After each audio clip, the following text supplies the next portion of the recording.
Hello everyone, in today's video we're going to be talking about taxes. We're going to be talking about VAT, corporation tax and dividend tax. Now this video is not made for any advice. You need to go and do your own research before you make any decisions, financial decisions based off what you've heard today. But I thought to put this together because when I started out I didn't really realise these three big taxes, and actually I got stung a few times along the way, and I didn't want anybody else to sort of come across that. So hopefully you pick something up from this today, and maybe it just triggers little bits of research you might go and do.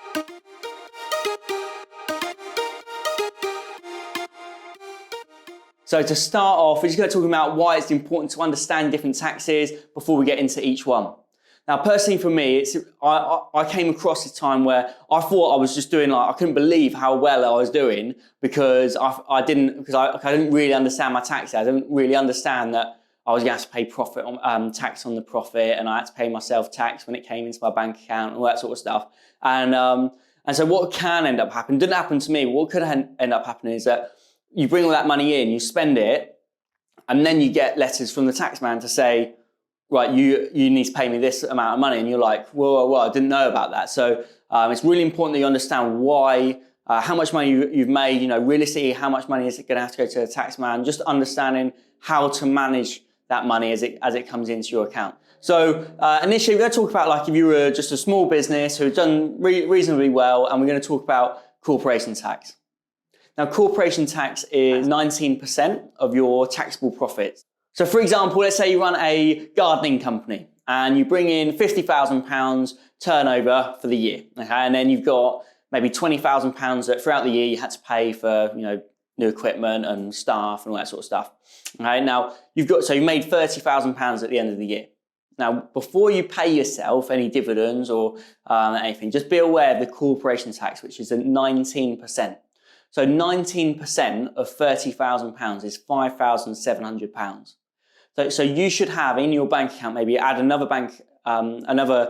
account into with your bank where you can move that £5,700 over. Now, ideally, you don't want to be doing this at the end of the year. You should have an idea of how much money you're making per month, and each month you can move that maybe like 400 odd quid over every month. So corporation tax is a big one because you might end up paying yourself that £30,000 in dividends or on a salary, and then get told you have to pay £5,700. So that's corporation tax. It's a tax on the profit that your business makes, and you have to do that at the end of every year. Get an accountant to work with you on that, but it's important that you get that right and you understand it before you spend the money that really isn't yours. So it's a difficult one as a business owner, because especially if you're transitioning from an employee, because as an employee, every bit of money that comes your way is already taxed and sorted out, whereas in a business, you get given the money first, and then you've got to distribute the tax evenly afterwards. So it's really important you understand that. So that's corporation tax.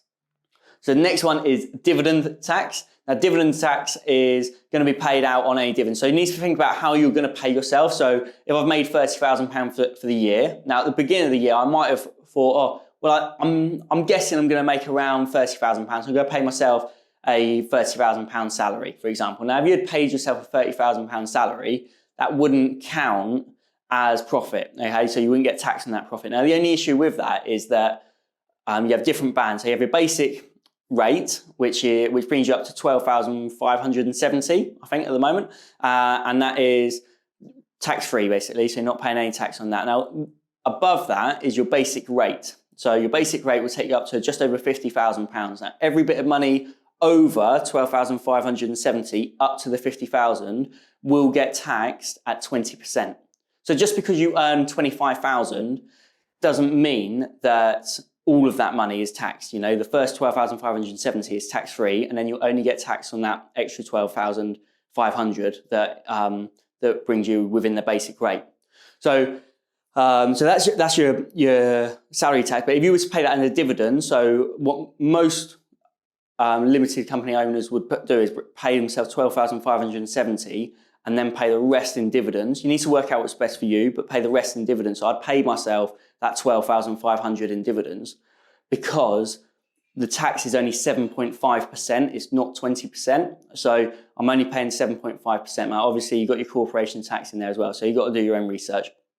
But that amount is there. So it's important that when I pay myself, that a £20,000 dividend, I know that 7.5% of that is for the taxman. So I keep that to one side. Now, if you're a higher rate taxpayer, so you earn above the £50,000, and if you earn £100,000 in a year, you would get your first 12,570 as tax-free.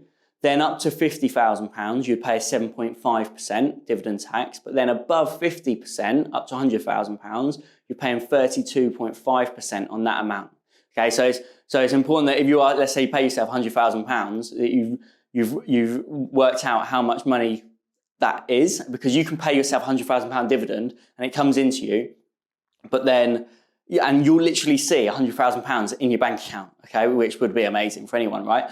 But if you didn't realize that immediately you need to push about 15, 20 grand of that over to one side for tax, then you could find yourself in a really difficult situation where you've paid for all the money out for a nice car and a nice watch and a nice house, and you haven't actually got any money to pay for your tax. So make sure you get that sorted first. So corporation tax and dividend tax we've spoken about. There's obviously more details online, so do go and check this on the government website. But the next one we're going to talk about is VAT.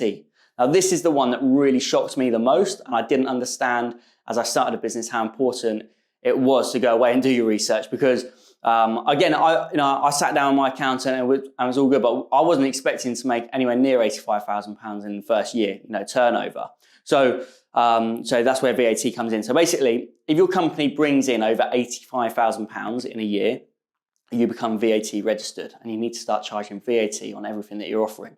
There will be exceptions for some companies. For example, childcare, you won't have to pay VAT on. There's lots of different companies. So you just need to understand whether what you're offering needs to be charged VAT. But if it doesn't, then happy days. But if it does, then you need to be aware of it. Okay, so over £85,000, you will have to start being VAT registered. So let's say, so what happened to me is I turned over over that £85,000 in the first year. Now, as that money was coming in, I was charging everyone £4 I run a sports coaching company, so it's like £4 for a football after school club, right? But and for the first few months, that was all good, and I was getting £4. If a parent paid me £4, that's what was mine. but when I went VAT registered, if a parent paid me £4, then I was only getting £3.33 for every £4 that someone paid me. So the easy way to work that out is the amount of money you receive, which is in that case £4, divided by 1.2, because VAT is charged at 20%, but it's not 20% of the £4. You put the initial money in, so it's £3.33 times 1.2, bring it up to £4. So VAT will sign it. If you're offering a service that's really cheap and it's good and whatever, but then as soon as you become VAT registered, 20% of that is going off to the government, and you're not seeing it. And if that was your profit, if you were making 20% profit on that, then it really throws you under the bus a bit, and you have to start thinking about raising your prices and stuff. So just when you're starting out, be aware that that's going to come down the road should you start turning over £85,000. Now, VAT is something that you can claim money back on as well. So if I go out and buy a £2,000 laptop, I can get the VAT back off of that. Okay, so there are benefits to it, but it depends on the business. For me, I don't really buy a lot of stuff. A lot of my money goes towards people's salaries and subcontractors and stuff like that, and they're not charging me VAT. So, but then every bit of work that I'm doing, I'm charging VAT. So it's a really difficult one, but it does work. But you just need to understand your finances and understand how much you should be charging people to make sure that you can pay all your taxes. So if you think about it from the start, so that gardening company, if they've grown and they've started turning over £500,000, the first thing they need to think about is how much money of that is VAT. So 500,000 divided by 1.2 will bring you to around 410,000, something around like that much. So if they put in 410,000, so immediately £90,000 is VAT, and that isn't their money. So you need to be aware of that. And then because say that year they've made £100,000 because brought in 410,000 and spent £310,000 on staff and equipment, all that sort of stuff. So they've made £100,000. Now, because they've made £100,000, corporation tax, they'll have to pay 19% of that. So £19,000 will need to be kept to one side to pay to the government. So really now you're thinking in your head, okay, well, I've got about £81,000. So if I pay myself that as a dividend, then some of it's going to be as a basic rate, some of it's going to be as a higher rate, and you're going to end up getting taxed on that money as well. Okay, so although it might look like, yeah, you've made £100,000, but when you take away the corporation tax and the tax from paying yourself the dividends, okay, it comes down further and further. Okay, which is a nightmare about taxes, and that's why no one likes taxes. But at the same time, when you go off to when you break your ankle and you go to the hospital, and you've got top quality service, it all makes sense. So, but you've got to be aware of it. You need to understand why it's so good, and luckily for me now, I understand my taxes, but as you grow up and if your business grows, you're not really used to paying these sort of things, then it can really sting you. So be aware of it. Hopefully you've learned something in today's video. If you have, drop me a like and please do subscribe, and I'll see you in the next one.